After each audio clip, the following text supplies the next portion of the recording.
बिस्मिल्लाहिर्रहमानिर्रहीम, अस्सलाम वालेकुम। अली सलमान GTV के तमाम नाज़रीन को जी स्पोर्ट्स में खुश आमदीद कहता है। यहाँ पीर से लेकर जुमेरात तक रोज़ाना रात 11:05 पर हम इस महफिल को सजाते हैं आपके लिए और बात करते हैं उस दिन खेले जाने वाले मैचेस के बारे में या उस दिन से जुड़ी स्पोर्ट्स की खबरों के बारे में। और जैसे कि आपके इल्म में है कि आज पाकिस्तान शाहीन्स और पाकिस्तान के स्क्वाड का ऐलान कर दिया गया और सऊद शकील को शान मसूद का डिप्टी मुकर्रर किया गया है। इस हवाले से बात करेंगे, पाकिस्तान क्रिकेट से जुड़े दीगर मामलात पर बात करेंगे। साथ साथ इंडिया को आज 3 एक रोज़ा मैचेस पर मुश्तमिल सीरीज़ के तीसरे और आखिरी एक रोज़ा मैच में शिकस्त का सामना करना पड़ा और टीम इंडिया को इस वनडे सीरीज़ में मुकम्मल तौर पे आउट क्लास किया श्रीलंकन टीम ने। इसके अलावा अरशद नदीम कल अपना फाइनल राउंड खेलने के लिए जा रहे हैं। तो जी स्पोर्ट्स की जानिब से, GTV की जानिब से और पूरी पाकिस्तानी कौम की जानिब से नेक तमन्नाएँ अरशद नदीम के साथ हैं कि वो पाकिस्तान का सब जले परचम जो है वो पेरिस ओलंपिक्स में बुलंद करें और पाकिस्तान का नाम रोशन करें। प्राइम का फॉर्मेट, आज की टॉप स्टोरीज।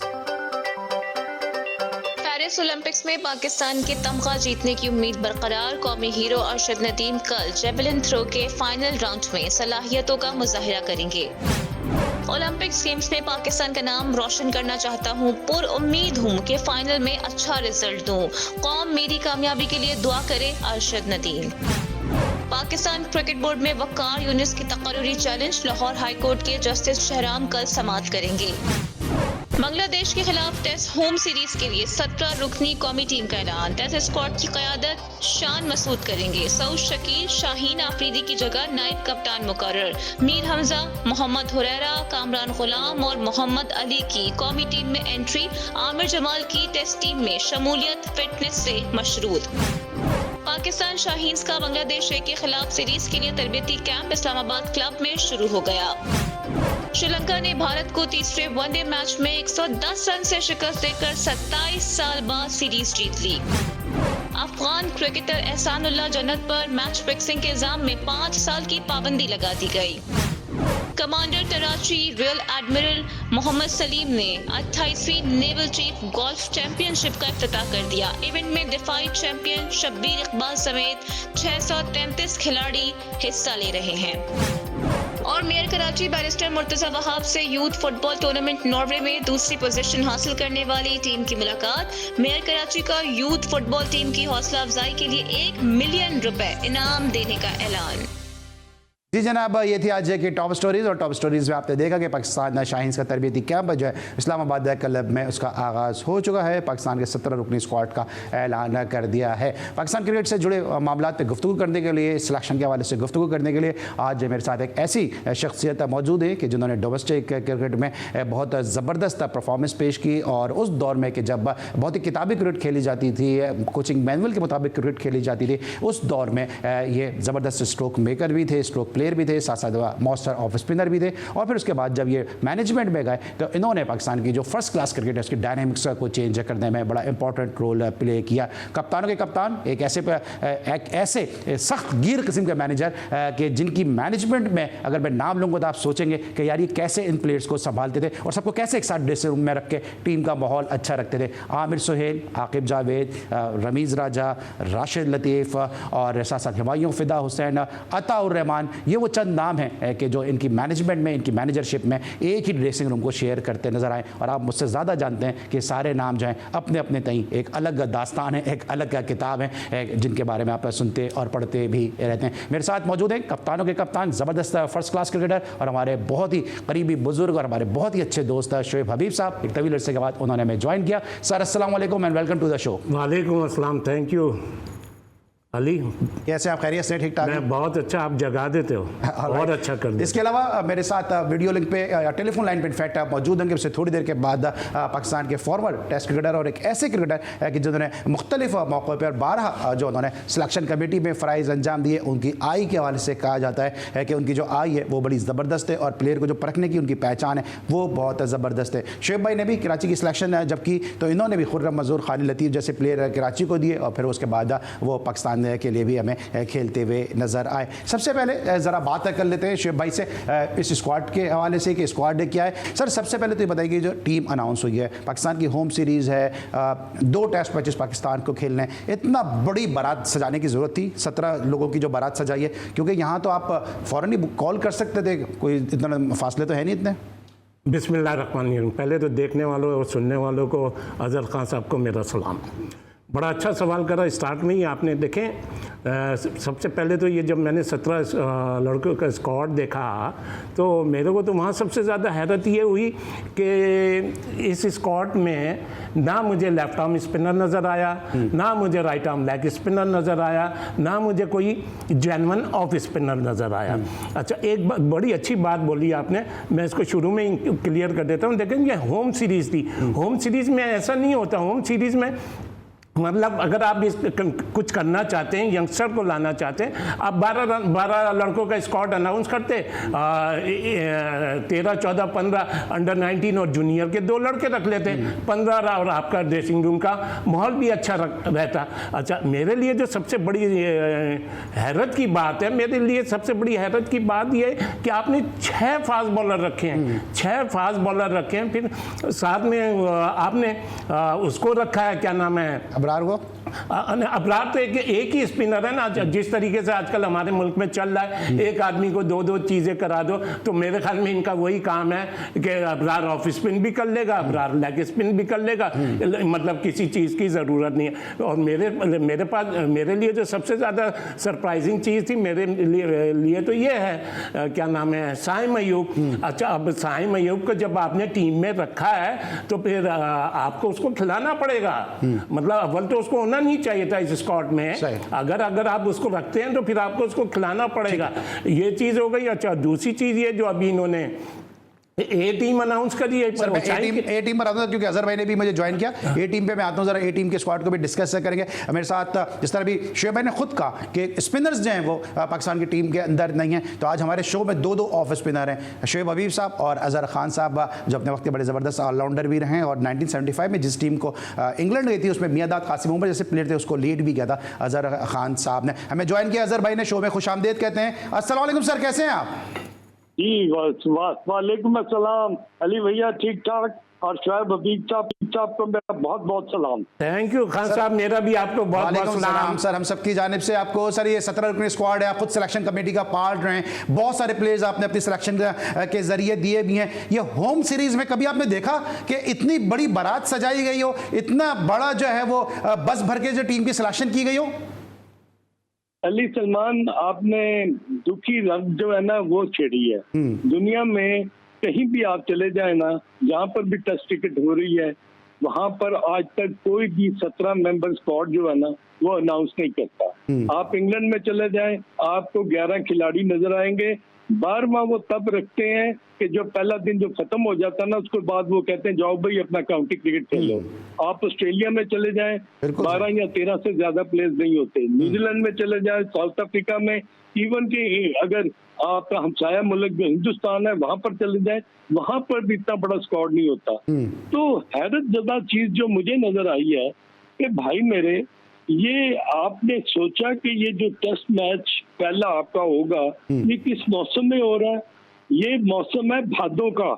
ये 15 अगस्त से लेकर 15 सितंबर तक भादों का मौसम होगा। स्वेयर ह्यूमिडिटी होगी, पिचेस जो होंगी वो बेक नहीं हुई होंगी, वहां पर प्रेशर होगा पिच में।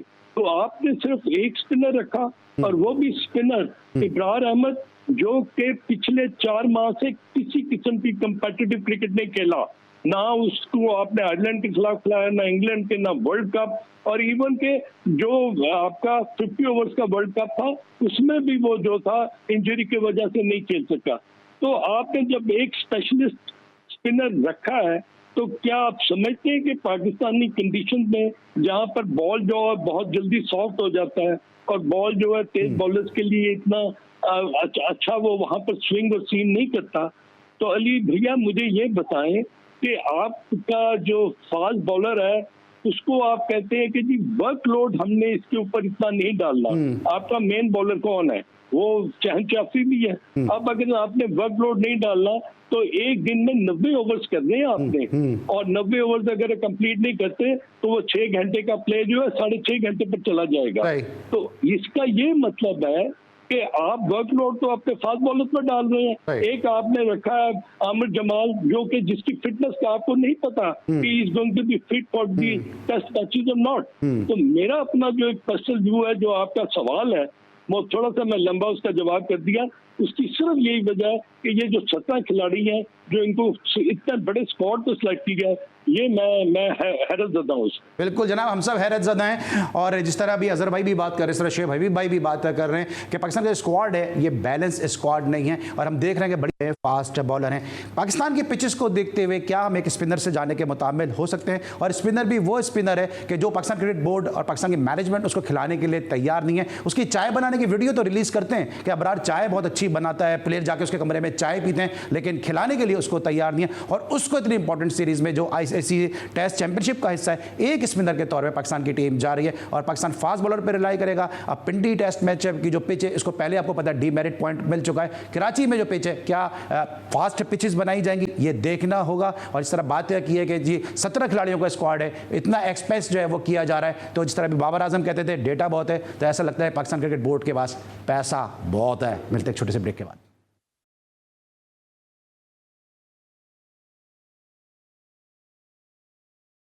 Welcome back after the break. और ब्रेक पर जाने से पहले हम पाकिस्तान के स्क्वाड को डिस्कस कर रहे थे। शुएब हबीब साहब हमारे साथ स्टूडियोज में मौजूद हैं, अजहर खान साहब हमारे साथ बजरिया टेलीफोन कॉल मौजूद हैं। शुएब भाई, जो 17 रुकनी स्क्वाड को हम डिस्कस कर रहे हैं, इसमें बड़ी तादाद में फास्ट बॉलर हैं और आप दोनों का ताल्लुक डोमेस्टिक से है, पिचेस बनाने के हवाले से, पिचेस की जानकारी के हवाले से आप दोनों का बड़ा वास्ट एक्सपीरियंस है। क्या पिंडी और कराची की जो पिचेस हैं ये सूट करती हैं, फेवरेबल कंडीशन है कि फास्ट बॉलर से ही हम पूरा टेस्ट मैच निकाल जाएँ और सिर्फ एक स्पिनर और एक पार्ट टाइम स्पिनर कामरान गुलाम से बॉलिंग कराएं? देखिए, अभी अजहर खान साहब ने अभी बड़ी अच्छी बात बोली थी और कंडीशन के हिसाब से, वेदर के हिसाब से। अब देखें, सबसे बड़ी बात तो ये, अगर ये शान मसूद ओपन करता है तो अगर शान मसूद किसके, हमारा दूसरा साइम अयूब भी आपके पास इमाम को ड्रॉप किया, मेन तो वो है ना काम, अब्दुल्ला शफीक के साथ अगर शान मसूद ओपन करता है तो फिर ये जाएंगे 4 फास्ट बॉलर से। अगर ये कोई नया ओपनर खिलाते हैं या साइम को खिलाते हैं, फिर ये जाएंगे तीन फास्ट बॉलर से। तो मैं नहीं समझता, अगर वैसे तो 5 डे क्रिकेट है, लेकिन अगर बांग्लादेश बहुत ज़्यादा ख़राब खेलेगी तो फिर ये जीत सकते हैं। अदरवाइज़ मैं नहीं समझता कि इनको बॉलर मैच जिता सकते हैं। इनको मैच जिताएंगे तो फिर बैट्समैन ही जिताएंगे, और बैट्समैन भी उस सूरत में जिताएंगे जब आप 400-500 रन कर रहे हैं। अच्छा, अब अभी जो बात हो रही है ना वर्कलोड की, तो यार अभी इन्होंने शाहीन को कप्तानी से वाइस कप्तानी से हटाया, शाहीन को वनडे की कप्तानी से हटाया। अच्छा, फिर कहते हैं बाबर को कप्तानी से हटाओ।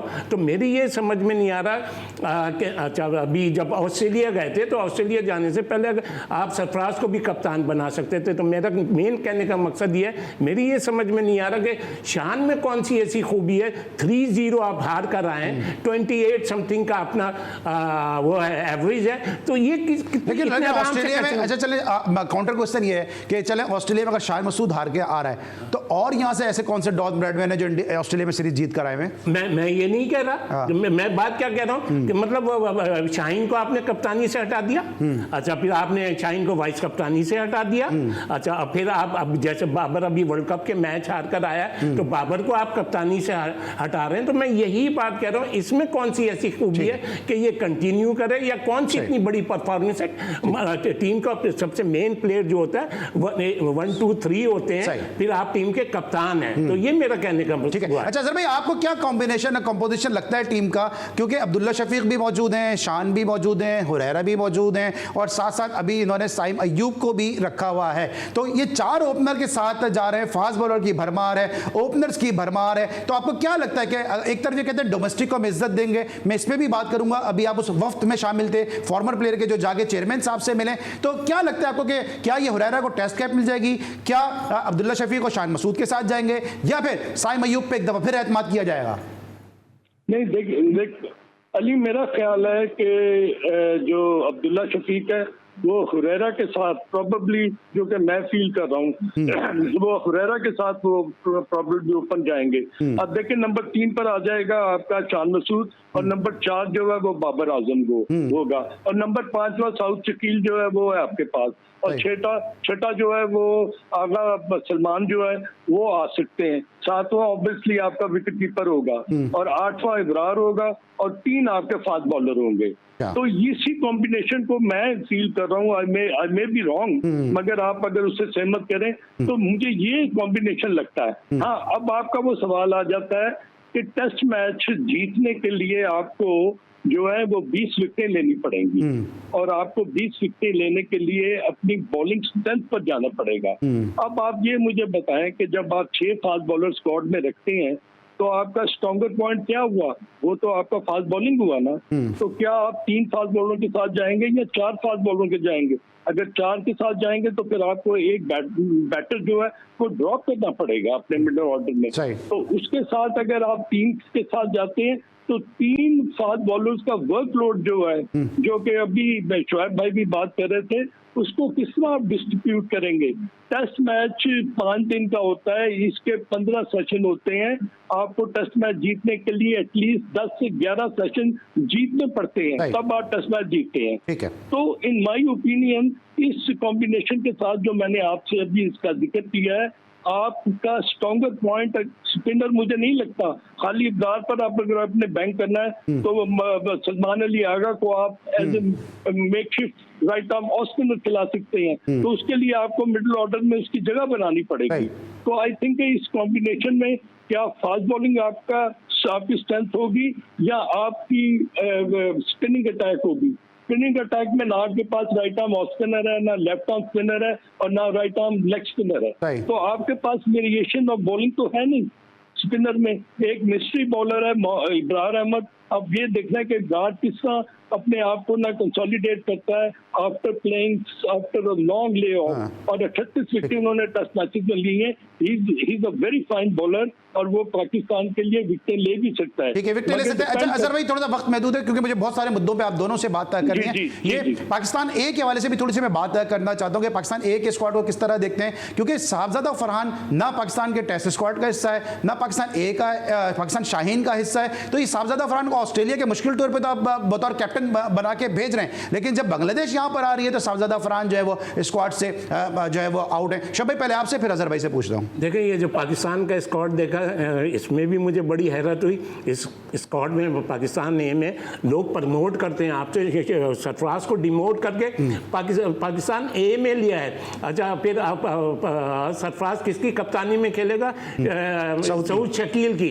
अच्छा, फिर वो एक और क्या नाम है इस्लामाबाद पिंडी का प्लेयर उमर अमीन हुए और फास्ट बॉलर नसीम शाह। इनको नहीं होना चाहिए था पाकिस्तान ए में, इनकी जगह यंगस्टर होने चाहिए थे। तो मेरे लिए तो ये सारी चीज़ें हैरत से वो है। तो ये किस तरीके से, किस प्लानिंग से इन्होंने टीमें अनाउंस करी है, मेरे लिए बहुत हैरत। असल में आपको कैसा लगता है कि ये साहबजादा फरहान जो प्रॉमिसिंग क्रिकेटर है, उसके साथ कराची किंग में भी ज्यादती हुई है, अभी ऑस्ट्रेलिया में आपने उसको कैप्टन बना के भेजा, साहबजादा फरहान वहाँ पे नहीं है, अभी सरफराज की बात की है, अब्दुल हसीब वहाँ पे जिसने परफॉर्म किया बलूचिस्तान का प्लेयर है, वो वैसे ही उनको ये एहसास होता है कि जो उनको नेगलेक्ट किया जाता है। अब्दुल हसीब को लेके आप उस चीज़ को भी काउंटर कर सकते थे और एक यंग लड़के को भी फ्लरिश कर सकते थे इंस्टेड ऑफ सरफराज अहमद। फिर उमर अमीन पाकिस्तान का 200वां टेस्ट क्रिकेटर है, और अगर मैं 191 से लेकर 200 तक के टेस्ट क्रिकेटर की आपको टेस्ट कैप नंबर गिनवाऊं कि 191 के ऊपर आपका सोहेल खान आ जाता है, फिर आपके बाद उसी लिस्ट के अंदर मोहम्मद आमिर है, उसी लिस्ट के अंदर आपके पास मोहम्मद तला है, उमर अकमल है, सरफराज अहमद है, फवाद आलम है, अब्दुल रऊफ है। तो इनमें से मोर और लेस सभी क्रिकेट खत्म कर चुके हैं, ये बिल्कुल एंडिंग पीरियड है उनका। और इधर आप उमर अमीन को पाकिस्तान ए में खिला रहे हैं। उमर अमीन को तो प्रूवन प्लेयर, आपकी सिलेक्शन कमेटी ने भी उसको रखा है, तो क्या उसको टेस्ट में डायरेक्ट नहीं खिला सकते थे? बिल्कुल आपने सही कहा। ऐसा प्लेयर जो कि टेस्टेड एंड ट्राइड है, उसको तो आप बिल्कुल ए टीम के लिए बिल्कुल कंसीडर ना करें, उसको डायरेक्ट आप टेस्ट मैचेस में डालें अगर वो इस काबिल है कि आप समझते हैं कि वो टीम में आ सकता है। साहबजादा फरहान की जो बात की, बिल्कुल उस बच्चे के साथ जाती है, उसने बड़ा परफॉर्म किया है, पाकिस्तान टीम का हिस्सा भी रही है, वो ओपन जाता रहा है, वो PSL में ओपन करता रहा, आपने उसको नंबर 5, 6, 7 तक भेज दिया। ये कोई जस्टिफिकेशन नहीं होती किसी प्लेयर को, उसके नंबर पर अगर आप नहीं भेजते तो वो बेचारा स्ट्रगल करता है। अब बात आ गई कि आपने ए टीम में जो है ना सरफराज अहमद को रख दिया है।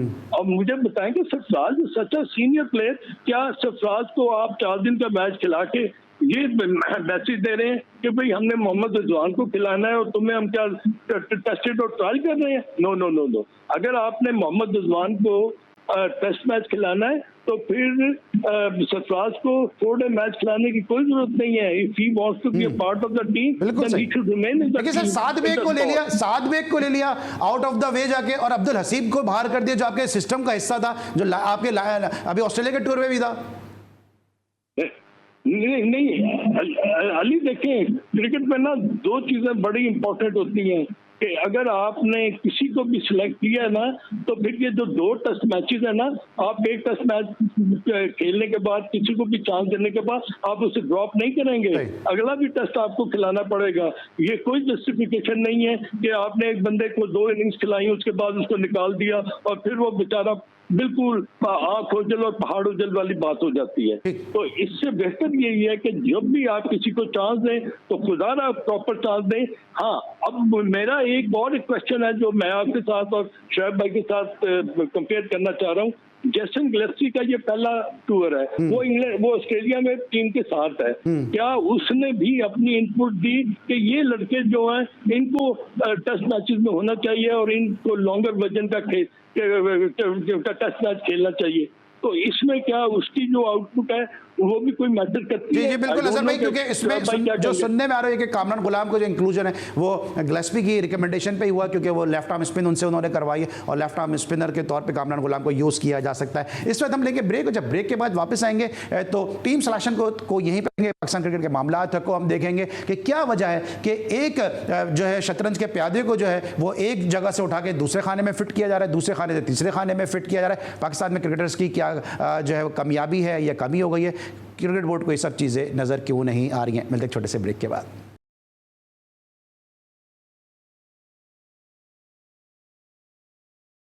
Welcome back after the break. अब हम बात करेंगे इंडिया श्रीलंका सीरीज के हवाले से, और जल्दी जल्दी हम कोशिश करेंगे कि इस जो मौजू को उसको सम अप करें। अजहर भाई, क्या लग रहा है आपको कि गौतम गंभीर के आने के बाद से टीम इंडिया का हमें वो माहौल नजर नहीं आ रहा, और अफसोसनाक बात यह है कि टीम इंडिया 50 ओवर भी पूरे नहीं खेल पा रही है?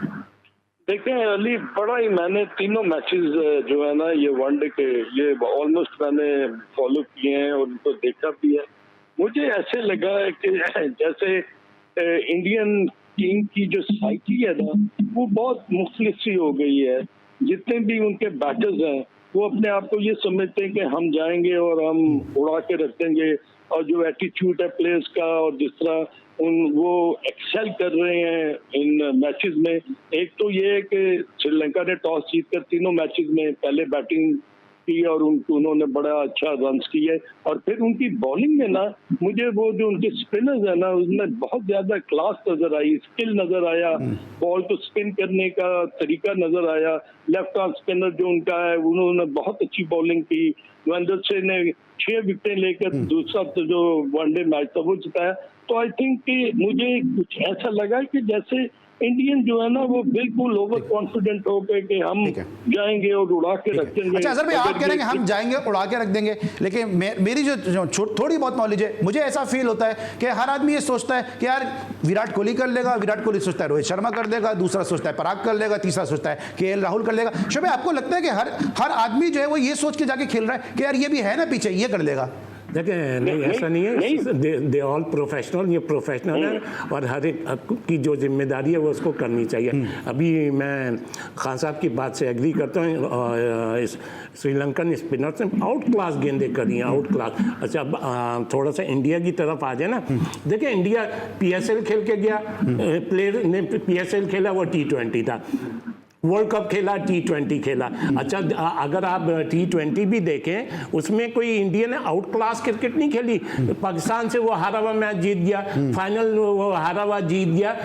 हमारी बैट लग गई थी, अगर हम इंडिया से जीत जाते तो हो सकता है इंडिया और नीचे चला जाता।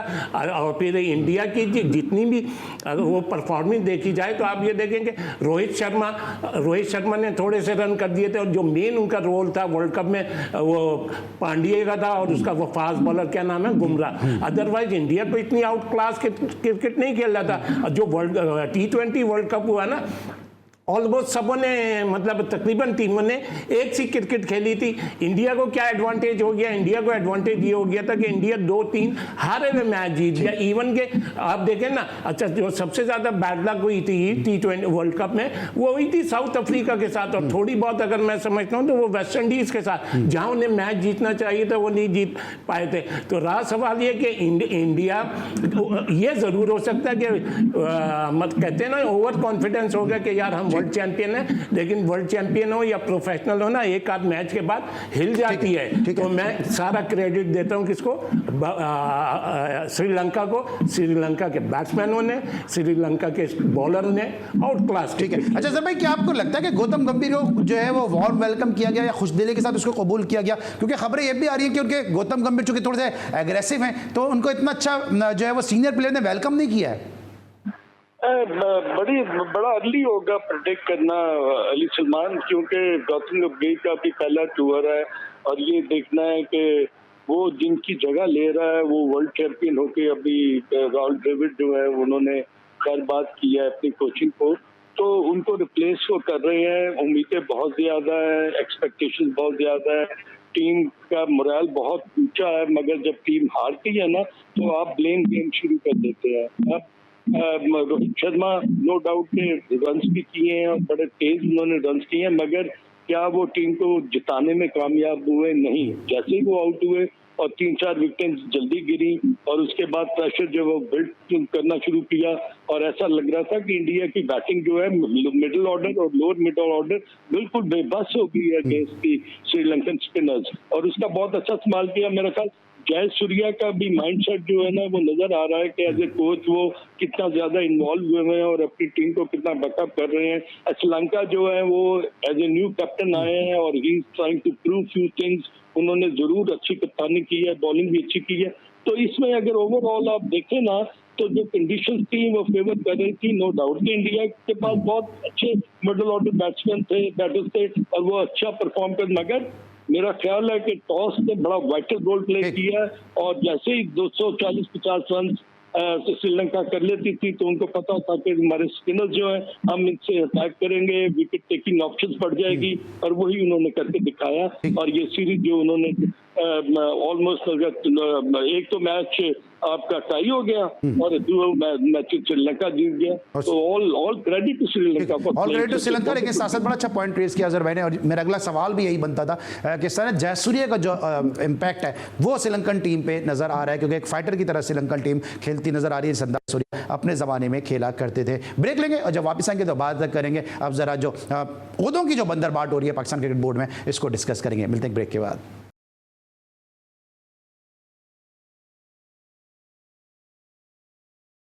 Welcome back after the break. अब हम बात करेंगे पाकिस्तान क्रिकेट बोर्ड में जो ओहदों के हवाले से जो है वो सर्जरी के नाम पे जो है वो डेजिग्नेशन अलॉट किए जा रहे हैं, पोजीशन अलॉट की जा रही है, उस पर बात करेंगे। शोएब भाई, वकार यूनुस पाकिस्तान क्रिकेट के नो डाउट एक बड़े बॉलर हैं, एक लेजेंडरी बॉलर की फहरिस्त में उनको शामिल किया जा सकता है, लेकिन साथ साथ उनकी एक बड़ी कंट्रोवर्शियल शख्सियत भी मौजूद है। मैं भी नाम गिनाऊंगा तो वक्त प्रोग्राम का काम हो जाएगा कि कितने प्लेयर उनसे नाराज हैं और उन्होंने पाकिस्तान क्रिकेट को बतौर कोच दिया भी कुछ शायद इतना ज़्यादा नहीं है।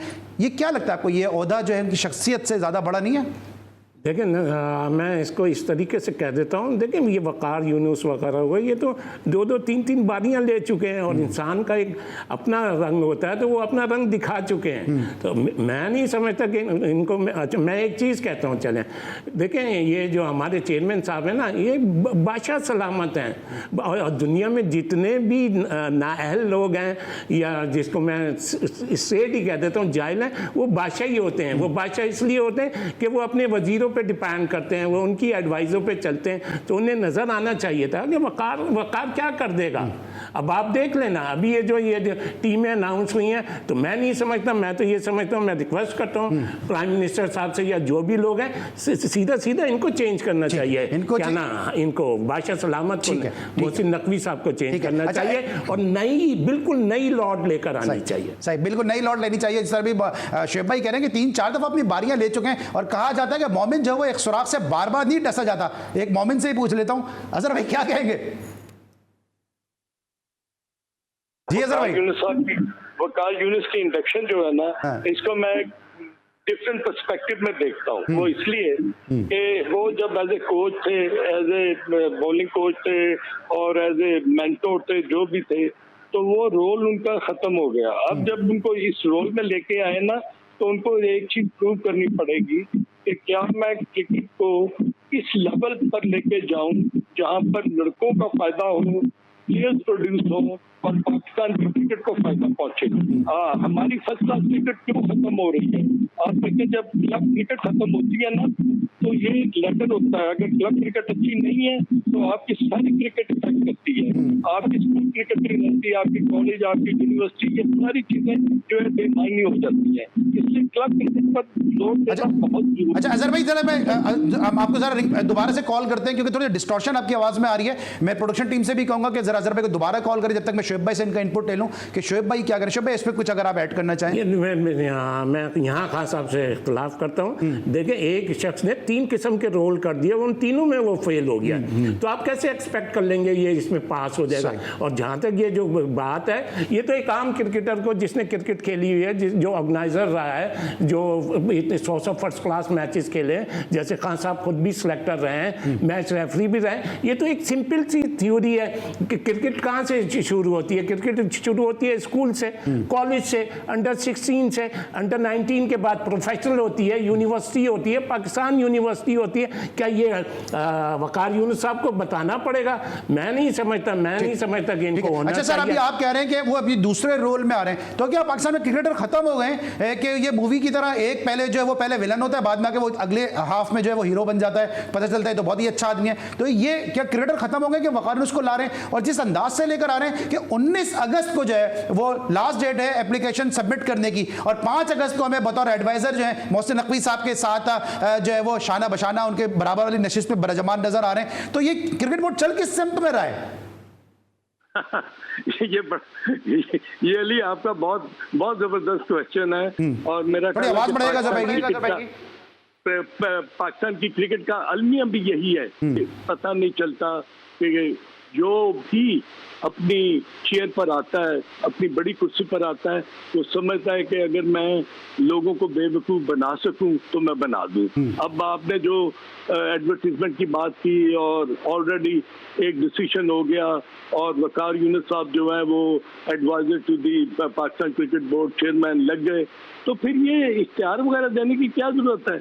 और अगर आपने दिया भी है तो वो तो चैलेंज हो गया है हाई कोर्ट में लाहौर के कि जी आपने पहले ही एक बंदे को रख लिया और आपने एडवर्टीजमेंट बाद में की।